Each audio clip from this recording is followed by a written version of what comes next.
Commencer, n'oubliez pas de vous abonner et d'activer la cloche de notification car cela va vous permettre de ne plus manquer à nos prochaines vidéos.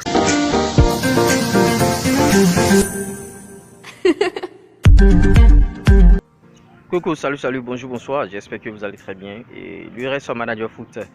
Bienvenue sur la chaîne, ici on donne des conseils aux footballeurs ou tout autre acteur intervenant dans ce secteur et on a commencé depuis peu une série de vidéos concernant les postes sur le terrain et on a abordé des postes déjà défenseurs centraux, latéral et milieu défensif, milieu récupérateur. Maintenant, le poste qu'on va aborder dans cette vidéo, c'est le poste de milieu offensif. On va vous donner les capacités, les aptitudes pour jouer à ce poste et comment il faut être pour jouer à ce poste. D'entrée de jeu, ce qu'il faut savoir, c'est un poste que, bon, dans ma vidéo précédente concernant les milieux récupérateurs, j'avais dit que, bon, les gens disent souvent milieu récupérateur ou offensif, milieu offensif ou récupérateur.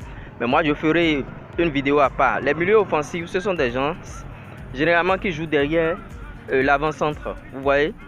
Et les systèmes qui concernent bien sûr ces postes-là, quand un club joue dans un système de 4-5-1 décomposé en 4-2-3-1, pour ceux qui sont un peu tactiques, vous saurez ce que je dis. Le milieu offensif joue généralement derrière l'avant-centre, vous voyez un peu.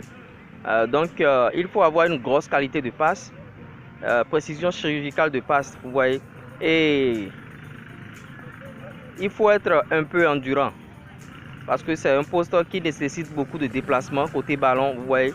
Il faut être un peu endurant. Maintenant, l'autre chose aussi qu'il faut savoir, c'est que même si vous n'êtes pas trop endurant, votre technicité peut compenser, bien sûr, l'endurance.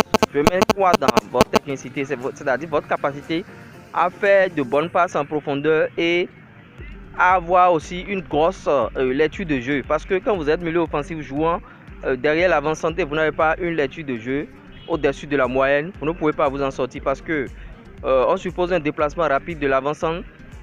Il faut avoir la vista. Au fait, les Espagnols appellent ça la vista, pour savoir donner le ballon dans le temps requis, c'est-à-dire pour ne pas mettre bien sûr votre attaquant à leur jeu. Vous voyez un peu, donc il faut avoir ces aptitudes-là, ces capacités pour pouvoir jouer à ce poste-là. Donc c'est un peu ce qu'il faut savoir. Maintenant, généralement, côté physique, est-ce qu'il faut être un joueur élancé? Pas forcément. Pas forcément, parce qu'on a vu des joueurs comme Léo Messi jouer dans ce genre de registre-là. On a vu beaucoup de rencontres où Messi jouait. Bon, vous voyez, il faut avoir beaucoup de déplacements, faut beaucoup bouger, la vista, le coup d'œil, dernier coup d'œil, le coup de rein aussi. Vous voyez, à l'instar des milieux récupérateurs, les milieux offensifs aussi doivent avoir une grosse capacité de contrôle orienté. Donc voilà un peu ce qu'il faut savoir par rapport à ce poste. J'espère que vous avez aimé la vidéo. Si vous avez aimé, likez, partagez, abonnez-vous et après on abordera d'autres postes, notamment le poste d'avant-centre. Donc on se dit à ciao.